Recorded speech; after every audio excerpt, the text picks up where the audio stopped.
କେବେ କଳ୍ପନା କରିଛନ୍ତି କି ହିମାଳୟର ସେହି ବରଫାବୃତ ପର୍ବତମାଳା ଭିତରେ ଜଣେ ଅଦୃଶ୍ୟ ସେନାପତିଙ୍କ ଶାସନ ଚାଲିଥାଇପାରେ, ଜଣେ ଏମିତି ଯୋଦ୍ଧା ଯାହାଙ୍କର ପ୍ରକୃତ ଶକ୍ତି ତାଙ୍କ ସେନାରେ ନୁହେଁ ବରଂ ତାଙ୍କର ଗଭୀର ଆସ୍ଥାରେ ଲୁଚି ରହିଥିଲା।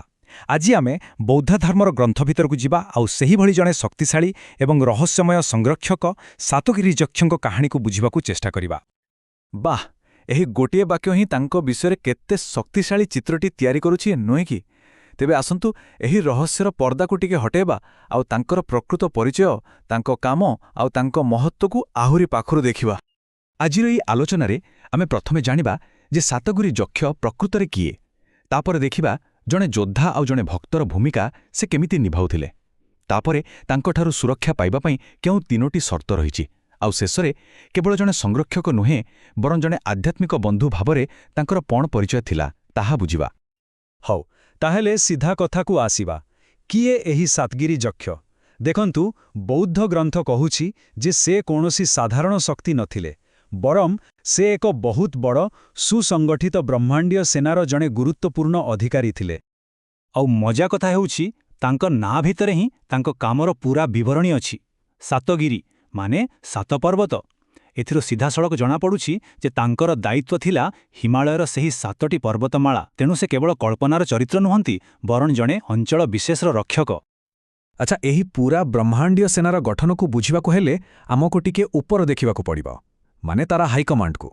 ସବୁଠୁ ଉପରେ ଅଛନ୍ତି ଚାତୁ ମହାରାଜିକ ଦେବ, ଯେମିତି ଆମେ କହିପାରିବା 4 ଦିଗର 4 ମହାଶକ୍ତିଶାଳୀ ରାଜା। ଆଉ ଏହି ଚାର୍ଟକୁ ଦେଖିଲେ ପୁରା ସ୍ପଷ୍ଟ ହୋଇଯିବ।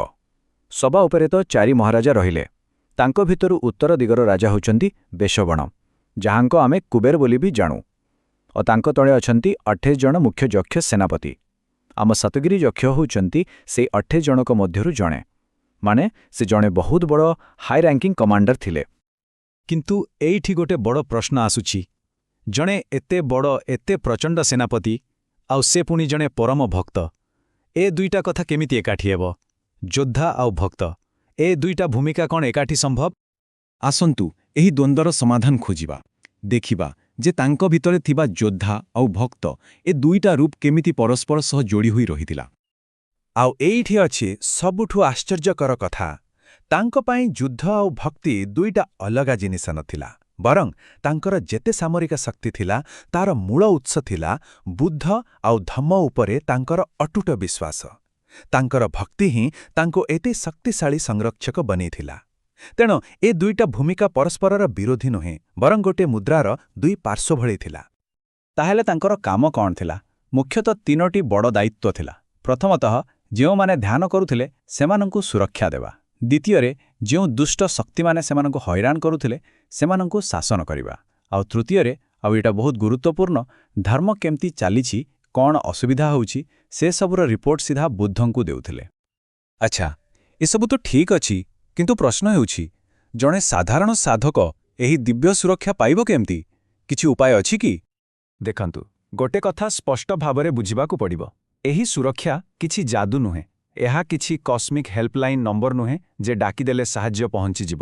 ନା, ଏଥିପାଇଁ କିଛି ସର୍ତ୍ତ ଅଛି, ଆଉ ସେ ସର୍ତ୍ତଗୁଡ଼ିକ ସେହି ବ୍ୟକ୍ତିର ନିଜ ଆଚରଣ ଉପରେ ହିଁ ନିର୍ଭର କରେ। ତେବେ ପ୍ରଥମ ସର୍ତ୍ତ ହେଲା ଆଟାନାଟିଆ ସୂତ୍ରର ପାଠ। ଏହାକୁ ଗୋଟେ ପ୍ରକାରର ଆମେ କହିପାରିବା ଗୋଟେ ପାସୱାର୍ଡ ଭଳି। ଯେତିକି ଏହି ସୂତ୍ର ପାଠ କରାଯାଏ, ଯକ୍ଷସେନା ଜାଣିଯାଆନ୍ତି ଯେ ଏହି ବ୍ୟକ୍ତି ଧର୍ମର ଲୋକ, ତାଙ୍କୁ ସୁରକ୍ଷା ଦରକାର।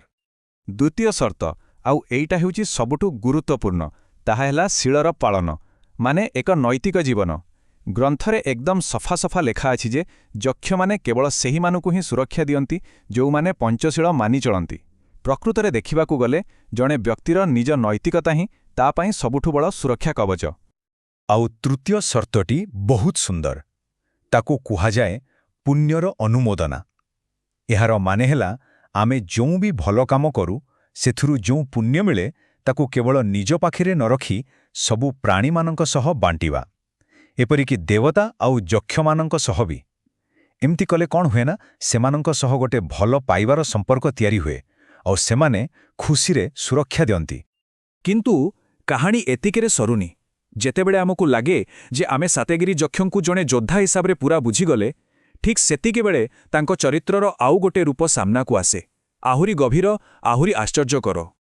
ହଁ, ତ୍ରିପିଟକର ହେମବତ ସୂତ୍ରରେ ଗୋଟେ ଏମିତି ଘଟଣା ଅଛି ଯେଉଁଠି ସାତଗରୀ ଯକ୍ଷ ଆଉ ସେନାପତି ଭଳି ନୁହେଁ, ବରଂ ଜଣେ ବହୁତ ଜ୍ଞାନୀ ଆଧ୍ୟାତ୍ମିକ ବନ୍ଧୁ ଭଳି ଆମ ସାମ୍ନାକୁ ଆସନ୍ତି। ଏହି କଥା ପଦକ ଟିକେ ଶୁଣନ୍ତୁ ଆଉ ଭାବନ୍ତୁ। ଆସ ଆମେ ସେହି ମହାପୁରୁଷଙ୍କୁ ଦର୍ଶନ କରିବା ଯିଏ ସଂସାରର ବନ୍ଧନକୁ କାଟିଦେଇଛନ୍ତି। ଏ କ'ଣ କୌଣସି ସାଧାରଣ ଭକ୍ତର କଥା? ନା, ଏ ହେଉଛି ଜଣେ ଏମିତି ବ୍ୟକ୍ତିର କଥା ଯିଏ ବୁଝିସାରିଛନ୍ତି ଯେ ବୁଦ୍ଧ କିଏ, ଯିଏ ବୁଝିସାରିଛନ୍ତି ଯେ ମୁକ୍ତିର ପ୍ରକୃତ ଅର୍ଥ କ'ଣ, ଆଉ ସେ ନିଜେ ଯିବା ସହ ନିଜ ସାଙ୍ଗକୁ ବି ସେହି ରାସ୍ତାରେ ନେବାକୁ ଚାହୁଁଛନ୍ତି। ତେବେ ଏ ପୂରା ଆଲୋଚନାରୁ କ'ଣ ଜଣାପଡ଼ିଲା? ସାତଗିରି ଯକ୍ଷ କେବଳ ଜଣେ ଗାର୍ଡ ନଥିଲେ, ସେ ଧମ୍ମର ଜଣେ ଗାଇଡ୍ ଆଉ ପ୍ରମୋଟର ବି ଥିଲେ। ତାଙ୍କ କାହାଣୀ ଆମକୁ ଶିଖାଏ ଯେ ଆଧ୍ୟାତ୍ମିକ ରାସ୍ତାରେ ଆମେ ଏକା ନୁହେଁ, ଦୃଶ୍ୟ ଆଉ ଅଦୃଶ୍ୟ ଦୁଇ ପ୍ରକାର ଶକ୍ତିର ସାହାଯ୍ୟ ମିଳିପାରେ। କିନ୍ତୁ ଗୋଟେ ବଡ଼ କିନ୍ତୁ ଅଛି, ସେହି ସାହାଯ୍ୟ ପାଇବା ପାଇଁ ଆମକୁ ନିଜର ନୈତିକ ଆଚରଣ ଦ୍ୱାରା ନିଜକୁ ଯୋଗ୍ୟ ବୋଲି ପ୍ରମାଣିତ କରିବାକୁ ପଡ଼ିବ। ଆଉ ଶେଷରେ ଏହି କାହାଣୀ ଆମ ପାଇଁ ଗୋଟେ ବହୁତ ବଡ଼ ପ୍ରଶ୍ନ ଛାଡ଼ିଯାଉଛି। ଟିକେ ଭାବନ୍ତୁ ତ, ଯଦି ସାତଗିରି ଯକ୍ଷଙ୍କ ଭଳି ଏତେ ଶକ୍ତିଶାଳୀ ଦିବ୍ୟ ଶକ୍ତିମାନେ ବି ନୈତିକତାର ନିୟମ ଆଗରେ ମୁଣ୍ଡ ନୁଆଉଛନ୍ତି, ତାହେଲେ ଏହାର ଅର୍ଥ କ'ଣ? କ'ଣ ଏହାର ଅର୍ଥ ଏଇଆ ଯେ ନୈତିକତା ବା ଧମ୍ମ କେବଳ ମଣିଷ ପାଇଁ ତିଆରି ହୋଇଥିବା ଗୋଟେ ନିୟମ ନୁହେଁ, ବରଂ ଏହା ଠିକ୍ ଗ୍ରାଭିଟି ବା ମାଧ୍ୟାକର୍ଷଣ ଭଳି ଏହି ବ୍ରହ୍ମାଣ୍ଡର ହିଁ ଗୋଟେ ମୌଳିକ ନିୟମ? ଏ ବିଷୟରେ ଟିକେ ଭାବିବା ନିହାତି ଦରକାର।